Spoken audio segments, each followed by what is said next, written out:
আসসালামু আলাইকুম everyone, welcome back to my channel সুক্তার লাইফস্টাইলে আরও একটু নতুন ব্লগে সকলকে জানাই ওয়েলকাম। আজ হলো সোমবার, তো জানো তো আজকে সকালে একটু ঘুম থেকে উঠতে দেরি হয়ে গেছে। সকালে একটু না, অনেকটাই ঘুম থেকে উঠতে দেরি হয়ে গেছে। কারণ কটা বাজে ঘুম থেকে উঠেছি জানো? উঠেছি 8টা বাজতে 10 মিনিট বাকি, তখন ঘুম থেকে উঠেছি। আর ছেলে মেয়েকে স্কুলে পাঠাতে হবে, 8টা 15 বাস আসবে। কীভাবে যে রেডি করবো ছেলে মেয়েগুলোকে, কী করব তখন আর ভেবে পাচ্ছিলাম না। তো বড়মশাইকে ডাকলাম, ওনে উঠে বললো যে না, আমি আজকে লাঞ্চ ওদের দিয়ে আসবো, শুধু স্ন্যাক্সটা ওদের প্যাক করে দাও। যাই হোক, ওদের তাড়াহুড়ো করে ওই যে বিস্কিট কেক কিছু একটু ছিল, এই সবগুলো দিয়ে ওদের পাঠিয়ে দিয়েছিলাম। তো পাঠিয়ে দিয়ে আর আজকে অন্য কোনো সময় নষ্ট করলাম না, তাড়াহুড়ো করে, যেহেতু 11টা বাজতে খাবারটা পাঠাবো। তাই আবার মেয়ের এক সময় লাঞ্চ হয় আর ছেলের একটা টাইমে লাঞ্চ হয়। তো মেয়ের হয়তো ওই 12টা নাগাদ লাঞ্চটা হয়। 11টা সময়ের মধ্যে আমাকে সব কিছু রেডি করতে হবে। ওই জন্য আমি তাড়াহুড়ো করে আগে রান্নাটা বসিয়ে দিলাম। মেয়ে আজকে বলেছিল যে আমাকে ঝুড়ি ঝুড়ি করে আলু ভাজা করে দেবে আর ঘি দেবে। তো তাই ওই মেয়ের জন্যই আজকে আলু ভাজা করলাম, ভাত করলাম।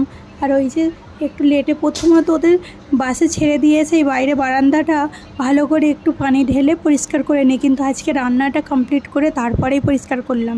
শুধুমাত্র ওদের জন্য ভাতটা একসঙ্গে করে নিয়েছি, আলু ভাজা ওদের জন্য করে দিলাম, আর পরে আমাদের জন্য তরকারিটা রান্না করে নেব।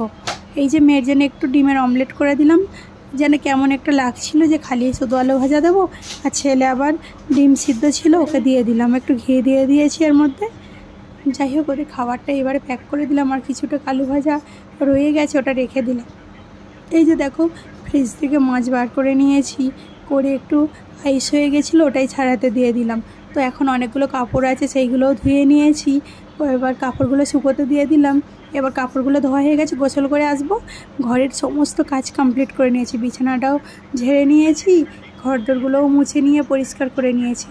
তো এবার এখন বাজে প্রায় 12টা। এখন রান্নাটা করলে শুধু একটা তরকারি করব, তরকারিটা করলেই কাজ কমপ্লিট হয়ে যাবে, আর অন্য কোনো কাজ নেই।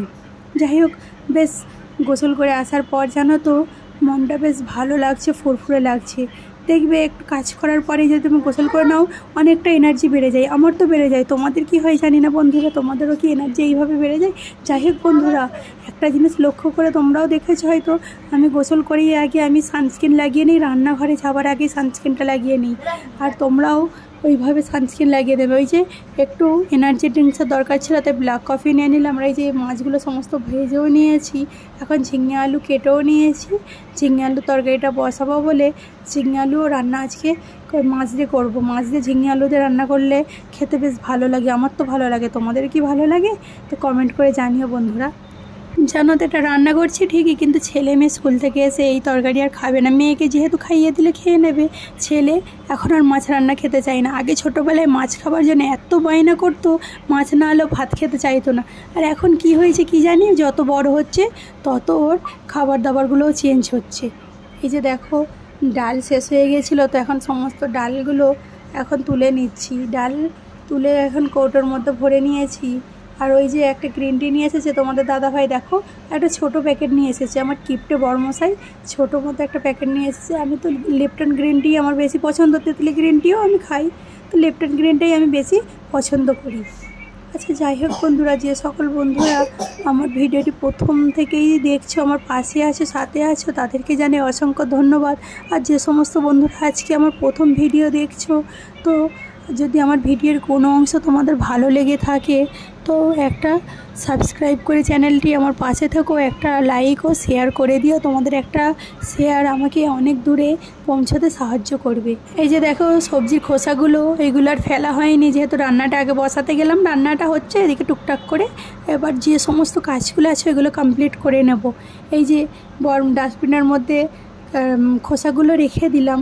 আর এই যে দেখো, বড়মশাই অনেকগুলো সবজি নিয়ে এসেছিলো, সকালবেলায় নিয়ে এসেছিলো, তখন আর তোলার সময় পাইনি। তো এখন সব ওইগুলো রান্না বসিয়ে দিয়েছি, যেহেতু এখন সব আস্তে আস্তে তুলে নিচ্ছি। ওই যে পটল নিয়ে এসেছে, গাঁথি কচু নিয়ে এসেছে, ঝিঙে, একটা ঝিঙে রেখেও দিলাম। বাচ্চারা যদি একদিন রান্না করে দিই, ওই হিসাবে 2-3 পিস রেখে দিয়েছি। আর টমেটো নিয়ে এসেছে, তো এইগুলোও টমেটোগুলো ফ্রিজের মধ্যে রেখে দিচ্ছি। এখনও ফ্রিজের মধ্যে অনেকগুলো সবজি আছে জানো তো, ওইগুলো কবে যে রান্না করব সেটাই ভাবছি। এই যে দেখো, কচুটা বাইরেই রেখে দিলাম। আর এই যে ঢেঁড়সটা এখন নয়, এখন আর ভালো লাগছে না, অনেকগুলো কাজ করে নিয়েছি তাড়াহুড়ো করে। তো এখন ভাবছি যে একটু রেস্ট নিতে হবে। তো ওই জন্যে ওটা বিকালের দিকে একেবারে তুলে রেখে দেবো। এখন থাক। এখন এই যে আমি মাছ এগুলো কাজ করতে করতে মাছও দিয়ে দিয়েছিলাম, আর এই যে রান্নাও হয়ে গেছে, রান্না বন্ধও করে দিয়েছি। তো এখন আমি লাঞ্চ করে নিচ্ছি। ওই যে একটা শসা কেটে নিয়েছি, মাছ নিয়েছি 2 পিস নিয়েছি, যেহেতু অনেকদিন পর মাছ খাচ্ছি তাই 2 পিসই নিয়েছিলাম। আর এই যে দেখো আজকে ছেলে মেয়ে দুজনেই তাড়াতাড়ি স্কুল থেকে চলে এসেছে, যেহেতু ওদের আজকে ফার্স্ট ট্রিপে বাস ছিল, সেকেন্ড ট্রিপে ওরা স্কুলে যায়, যেহেতু বাচ্চারা হয়তো কম এসেছিলো তো বাসে জায়গা ছিল, ওই জন্য ওদের নিয়ে চলে এসেছে। তো 4:20 করে ওরা ওই টাইমে চলে এসেছে। আর এই যে দেখো গ্রিন টি বানিয়ে নিচ্ছি। এখন 5টা বাজে। তো আমাদের যে হোনার আঙ্কেল, এই বিল্ডিংয়ের মালিক যিনি, উনি এসেছেন, এখানে কাজ চলছে। তো ওই যে আমার বাথরুম হচ্ছে, আরও কিছু কাজ চলছে, তো উনি রোজই এখন প্রায়ই আসছে। তো উনি গ্রিন টি খেতে পছন্দ করেন, আমার জন্য নিজের জন্যও করি, ওনার জন্যও করি, 1 কাপ করে দিই। তো এখন ওদের স্কুল টিফিন বক্সগুলো ওইগুলো ধুয়ে পরিষ্কার করে নিলাম। এখন ওই 6টার মতো বাজে।